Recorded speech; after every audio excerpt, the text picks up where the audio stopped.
record. So I'm assuming I'm just going to hit that. Well, looks like it's recording. I don't know what happens once it's through, but looks like it's recording. So we're going to get started because it is right at 9:30. So I want to honor your time and try to get through our training for tonight and have some time at the end for questions and answers. But I'm just super excited to have everybody on. I'm so glad you have chosen to be a part of our recruiting mini-series in February. It's really exciting to be able to focus on a specific skill and really work on that skill. And recruiting, I think, is something that a lot of us tend to be a little afraid of, a little uneasy about. So hopefully this 4-week mini-series will make recruiting something that is a little easier for you. And hopefully you'll understand that recruiting is just a conversation. You know, it's just you talking to people about what you have to offer. Lori got us started last week with talking about how to gather leads. And tonight we are going to talk about how we inform people about our business opportunity and then how we invite them. So hopefully after tonight you will really know how to go to your shows and inform and invite people about our business opportunity. So we are going to get started. And I just want to share with you, a lot of what I'm talking about tonight comes from Belinda's book, Direct Selling for Dummies. And I know, Dixie, I know you've read that book because we did it in book club. If you've not read that book, it is an awesome book filled with very practical steps to run a successful direct sales business. So a lot of what I'm going to share tonight is from her book on recruiting. And the first thing I want to share with you is that recruiting is a simple formula for just adding people to your team. And you do this by creating interest, by creating desire for your job. And that's the informing part when we're creating that interest. It's generating leads by giving out information packets. That's the invite part. And then the following up with an interview, we'll talk about that next week. That'll be our 3rd week call. So the simple formula is creating interest by creating desire, generating leads by giving out information packets, and following up with an interview. That's your simple formula for success with recruiting.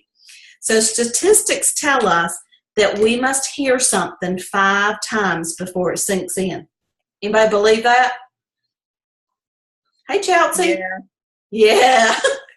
Dixie, sometimes it's more than that, isn't it? Yes. Yeah.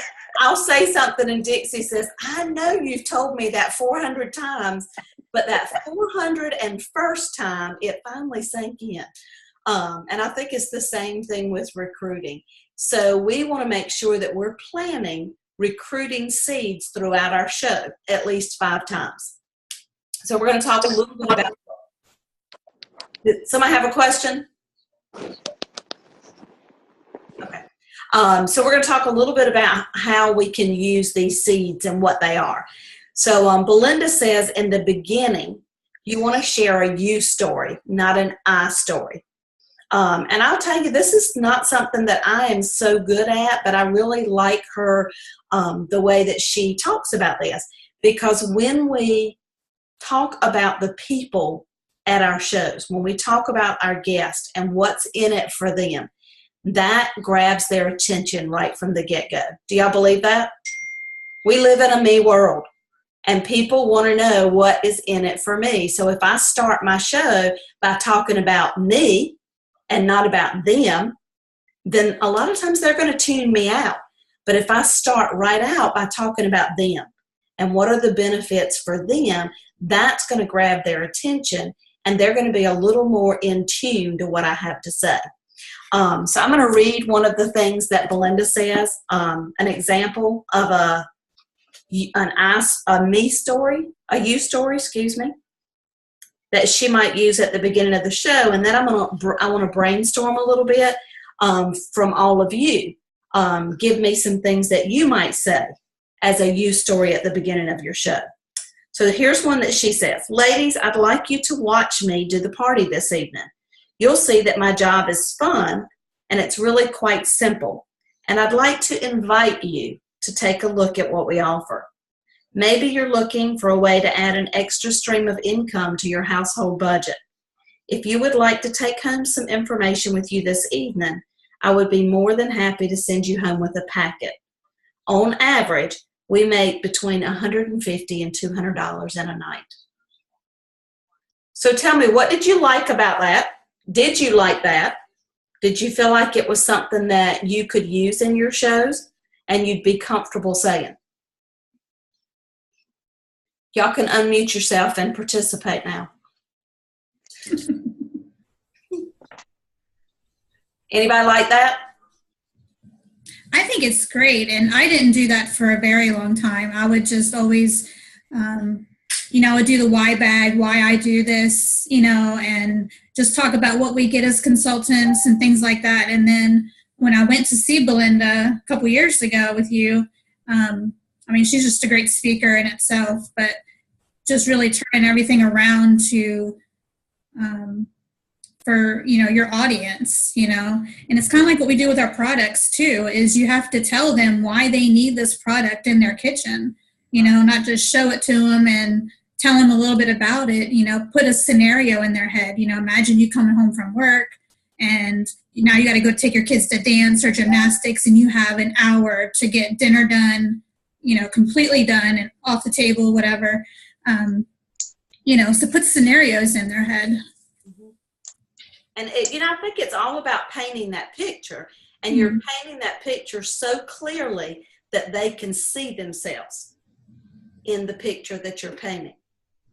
So anybody want to brainstorm some things that you could say as part of the you story at the beginning of your show? What specifically did you like that Belinda said in that you story? And what are some things that you might want to incorporate in your you story?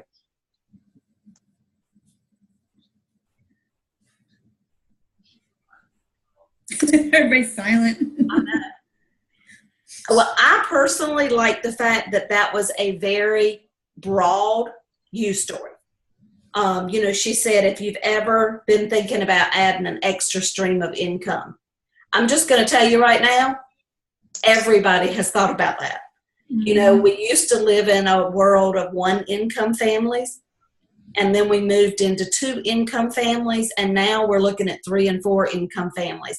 We're looking at both parents working, and a lot of times those parents have a second job as well. So I'd say close to 100% of the people at our shows have thought about, if not already have an extra stream of income coming in.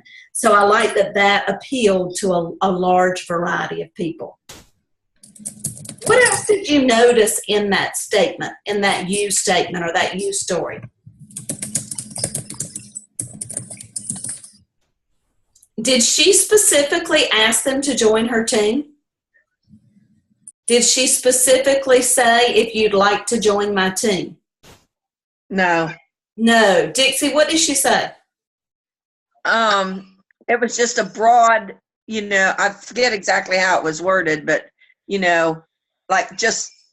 a look at what I'm doing, and if it's something that you think you might be able to do, I can give you some more information.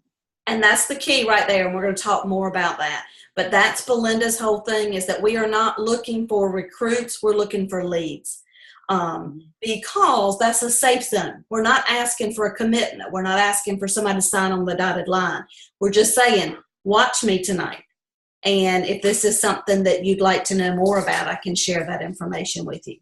So I'm going to encourage each of you to kind of come up with a you story that you'd like to use in the beginning of your shows, so that you can grab people's attention and get them thinking from the very beginning, and picturing themselves in your shoes and how that could work.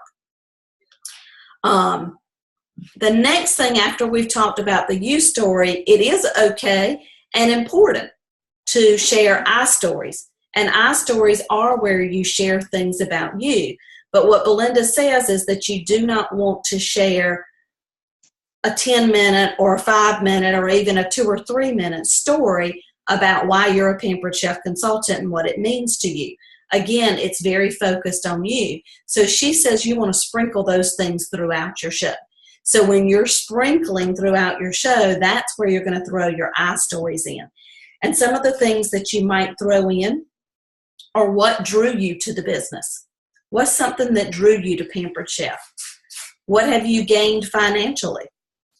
What's something personal that the Pampered Chef business has done for you? This is also a place that you can sprinkle in other people's stories.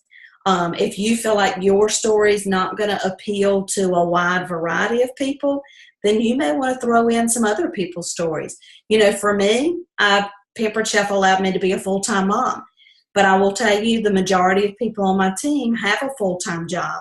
And Pampered Chef just gives them a way to bring in extra income on flexible hours, which is pretty cool. So let's talk for just a minute. Let's see if we can get y'all participating in sharing some things that you might share as your I story throughout your show. What drew you to the business? Who can share that with us? What drew you to the Pampered Chef business? Dawn, I can share briefly on that one if you'd like. We'd love to. Thank you, Dina. Yeah, no problem. So I actually honestly didn't know much about Pampered Chef to begin with. I know, I can't even believe I'm saying this, but I had heard a little bit about it, but it really wasn't something big for me, or even in growing up. I didn't hear much about it.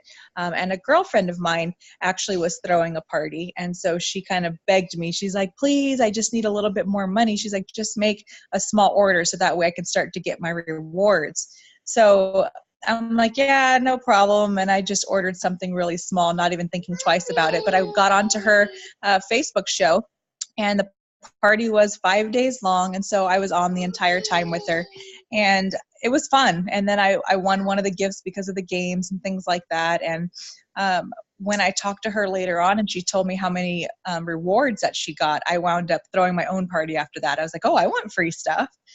So I threw my own party. I know. So then I was like, oh, sign me up. You know, so I was one of her hosts that kind of picked up from there. And it just so happened to be a double rewards month. So the party averaged like almost $1,500. And so I was able to double those rewards and get, you know, almost $500 in free stuff. Yeah.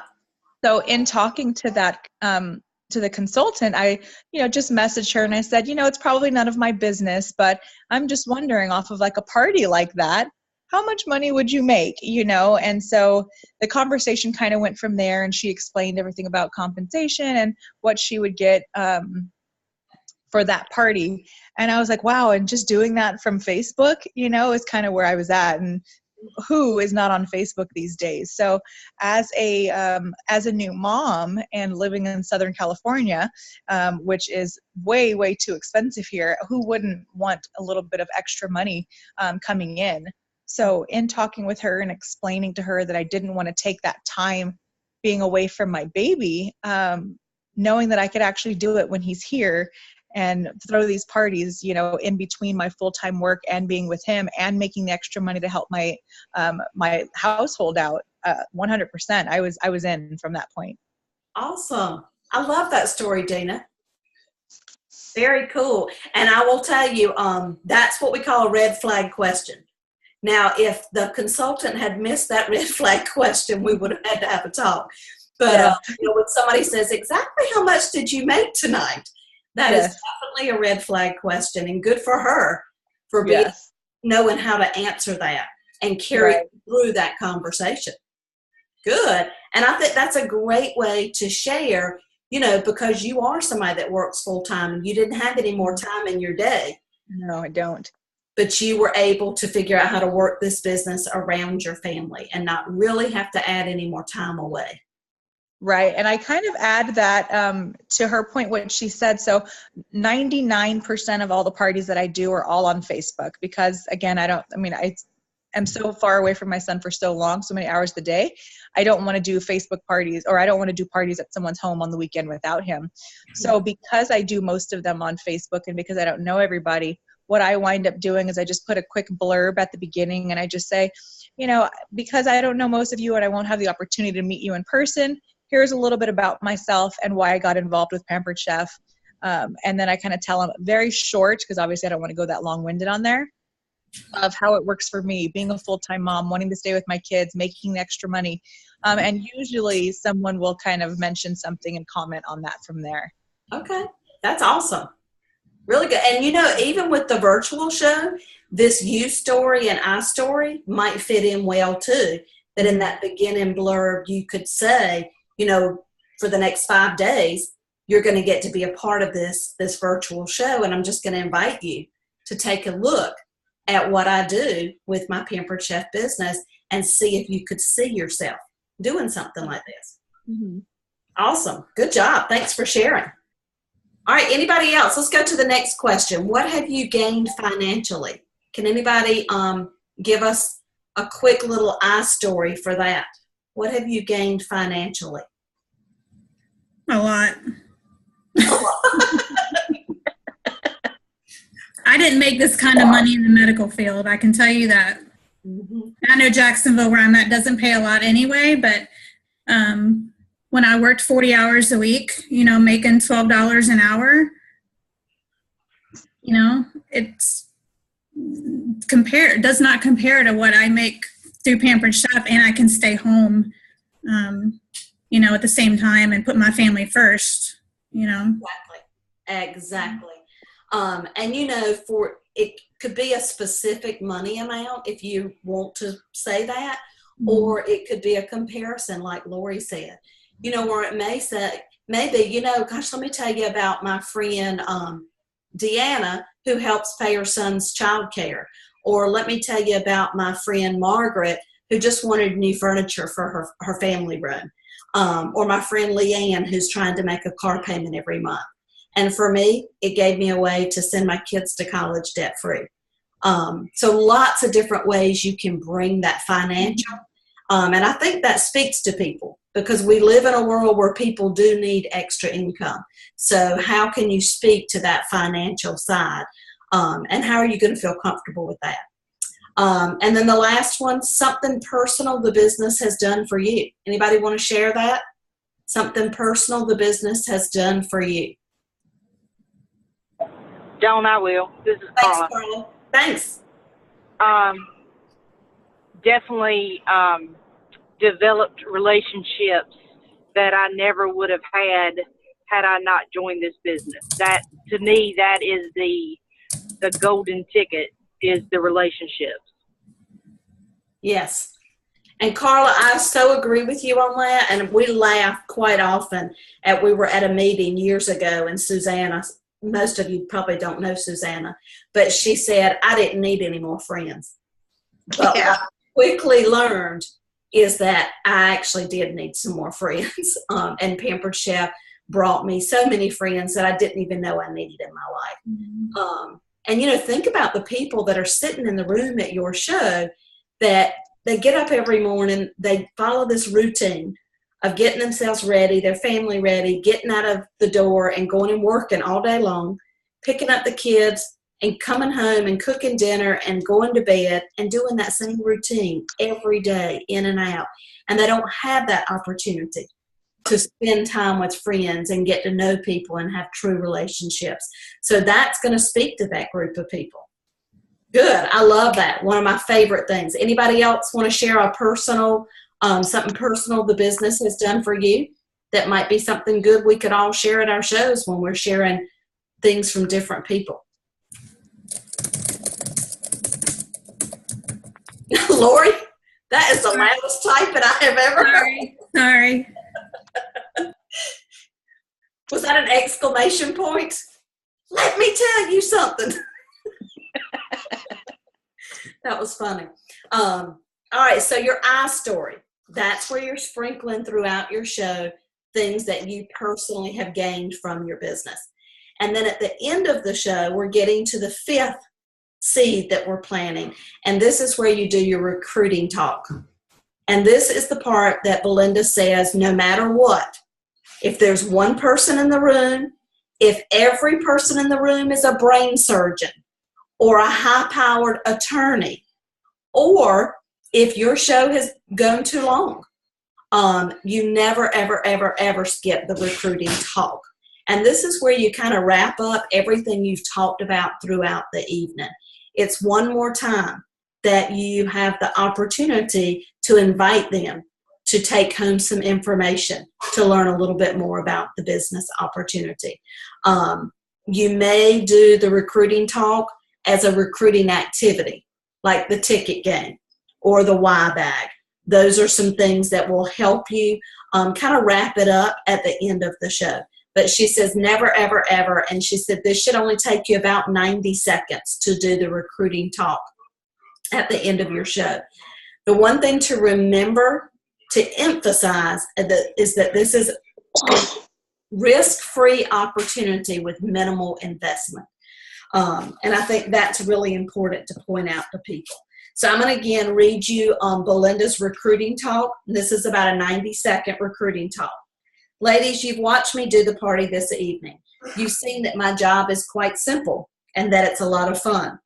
Now, maybe many of you are thinking, wow, an extra $800 a month really would be nice. Or, but I've never been in sales. I've never done anything like this before.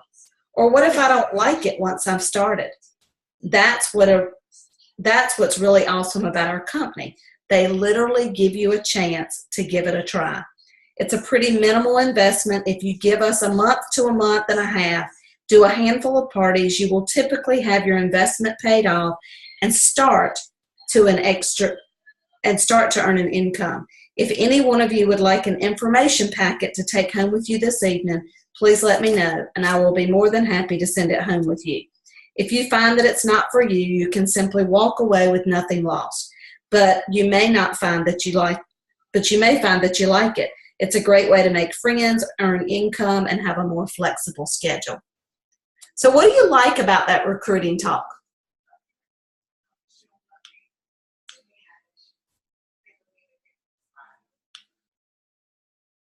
Did you like that?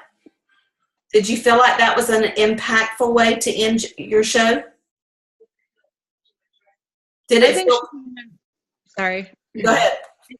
I think she pretty much kind of wrapped it all up and summed it up. Kind of gave the information on how much money you could possibly be making with it. And I think one of the biggest things that I find, that I find different with Pampered Chef versus other companies is that they literally do give you that opportunity. If it's not working out for you and you find out down the road that maybe it is taking too much of your time, or maybe it truly just is not for you, which it's not for everyone, then you can absolutely walk away from it. It's not, you're not going to be charged for the kit. You're not going to be charged for anything else. It's truly what you have. You can walk away if it's not going to work out. Mm-hmm. A lot of other places I don't think has that opportunity to do it that way. There is like a monthly fee. And so like this month for me personally, I just have too much stuff going on that I cannot dedicate the time that I did in, November, December, and January. And it's okay. It's absolutely okay that I don't hit the numbers that I would have liked to have hit or that I wanted to hit. And you literally can just tailor it around your own life. And I think that's what's important to people to understand that, which helps. Mm-hmm. People better understand what Pampered Chef is all about. Yep, and I like that it does say that right here. It's okay to walk away. Yeah, awesome. So did this feel pushy? Did it feel like you were being pushy by using these words? No. It really is, and I think it's we have to keep telling ourselves is that it's only pushy when we make it about us. Nothing in that recruiting talk was about me. Nothing. It was completely about the people that I was talking to. So just remember that, to make it about them, not make it about you. So we've done a great job of informing throughout the show, at least 5 times. We've started with our you story. We've done 3 sprinklings of an I story, and we've finished off with our recruiting talk. Now we must invite them to take a closer look. With bookings, we ask, but with recruiting, we invite. When we invite them to take a look, we're creating that safe zone because we're not asking for a commitment. I'm not saying, Leanne, would you like to join my team? I'm saying, Leanne, would you like to take this packet home and take a look at how Pampered Chef might fit your lifestyle? Or would you like to just read about what Pampered Chef might mean? So I think that I love that terminology, safe zone, because I think that makes people feel a little more comfortable and a little more apt to take that packet and look at it.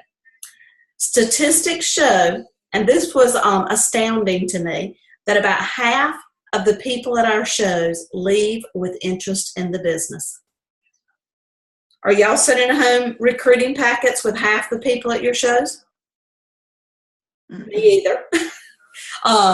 But statistics show that half of them are interested. So we've got to figure out how to get that information in their hand. So it's our job to identify these people so that we can completely inform them. Your objective in inviting is to identify leads so you can give them the info and then follow up with them. Always offer opportunity packets to guests 3 times. At the opening, and you probably noticed that when she said in the opening, if you'd like to take home some information tonight. Again, in the recruiting talk, she offered the opportunity to give them a packet of information.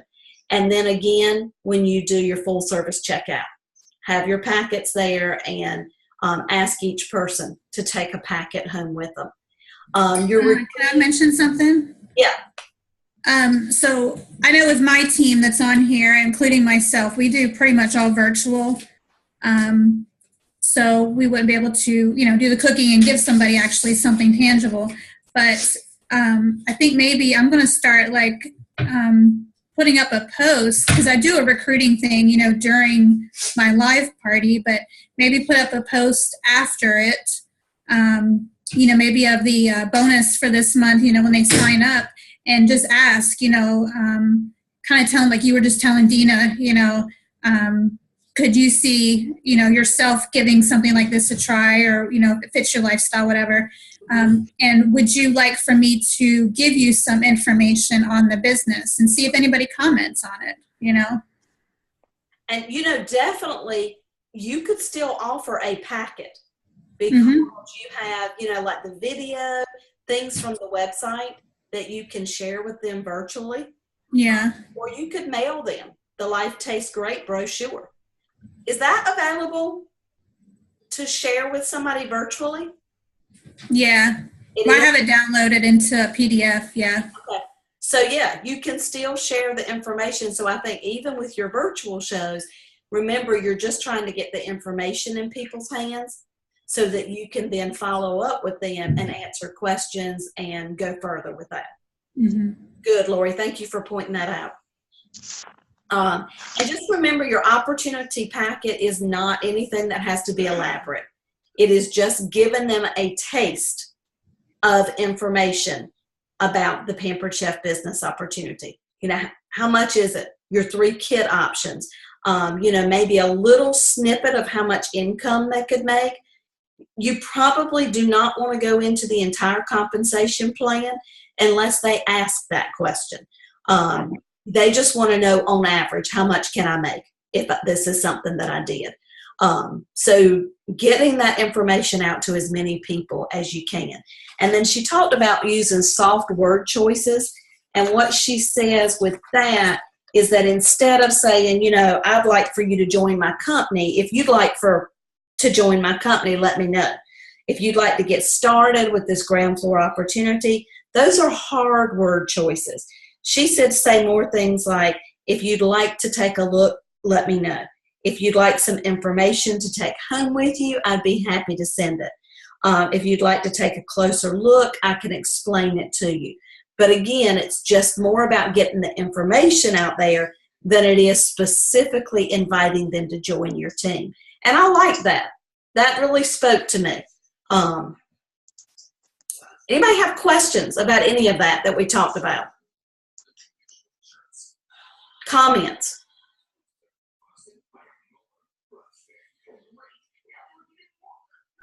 Don't I have something else that I got out? This is what I show at my cooking shows when I do have them. I've had this forever, and it's just a little board that they can see visually. And it, I just tell them, if you work 40 hours a week at $10 an hour, you're going to make $400 a week. By the time you take out your gas, your lunch, your taxes, a little bit of daycare, you have less than half of that left over, and you've spent 200 hours away from your family, to make $190 or less. When you could actually do 2 parties a week, to make that. And then I have down here, if you could choose 160 hours to work a month or 40 hours to work a month, which one would you do? To make the same amount. Right. And then over here, I just put what Pampered Chef, some of the benefits, control of our own schedule, I can give myself a raise at any time, and I can take time off when I want, family stuff. So this is just a visual that I show at my cooking shows. I love that. And visuals are always good, because sometimes people need to see it and not just hear it. So I love that. That's a great thing to point out. I remember years ago, one of the little one-liners that we used to say was, I prefer working 5 to 9, 2 nights a week, to working 9 to 5, 5 days a week. And that's kind of the same thing. You're saying you're looking at part-time flexible hours versus a full-time rigid job. Good. So think about things that you can pull in and use. But I think if you follow this basic framework of 5 times you are planting the recruiting seed throughout your show, that you start with the you story, sprinkle in the I stories, and end up with your recruiting talk. And always, always have recruiting packets with you, and set a goal. How many recruiting packets are you going to give out at every single show? I think 3 at every single show is a great number to shoot for. And they say about 1 in 7 is what Belinda said. We say 1 in 10, I think. But 1 in 10 are going to become consultants. So if you're doing 8 shows a month, you're giving out 24 packets a month. 1 in 10 of those signs, that's 2.4 recruits a month. Who would be happy with that level of recruiting in your business? 2.4 every month? Can you imagine how fast you would grow an incredible team? So I think we should all set a goal to give out 3 recruiting packets at every single show, and then set that time to follow up individually with each of those people. And let's see where our growth goes this year. And I want to just end with this cute little story that Belinda shared. She said, recruiting is like fishing. You've got a line, and you've got bait on that line. You throw it out, and you get a bite. What do? The first thing is you have to set the hook. It's just a little click. Then you reel it in slowly. If it's a big fish, pull back, give it a little room, and then reel it in. If you scream, wow, I got a fish, you start reeling really, really fast. And what's going to happen to your fish? It's going to break the line. So with recruiting, the same thing, guys. Give them a little room and then follow up. Just give them a taste. Hook them in and follow up with them and give them the information. So we are fishing for leads is what we're doing. And then we're following up and being more specific and individualized to each of those people. Okay? You got something else to share, Lori? Yeah, real quick. Okay. So we can make up little packets with these in it, like for our Facebook parties, and say something like Dawn just did, like I have 3 of these to give out and to mail out to 3 people only, who wants one of these inside look of Pampered Chef, on the virtual parties. So we could still do this, just like at a cooking show. And I know I've done several things, like there's a Take 5 candy bar. Yeah. And you put that and the Life Tastes Great brochure in a little bag. It makes it attractive, makes people want to take it, and say, I'd love to invite each of you to take 5 minutes to take a closer look at our business or put some popcorn in a bag with the Life Tastes Great brochure. But let's make it attractive for people to take home information so we can follow up with them. Okay? All right. Well, great. Guys, I'm glad you came on tonight. Hope you left with some new information that'll make it a little bit easier to share the business opportunity and start growing your own team or add to your team that you already have. Next week, Lori will be leading our call on the interview process, which is your follow-up with these recruit leads that you're getting. So thanks for coming on tonight. I did record this. Now if I can figure out what to do with the recording so I can share. Y'all have a super week, and look forward to seeing you again next week. Thanks. Bye, guys. Bye. Bye. Dawn, Yeah. Dawn, Yeah, this is Carla. Can you call me really quick? I sure can. Thanks. You got a recruit lead?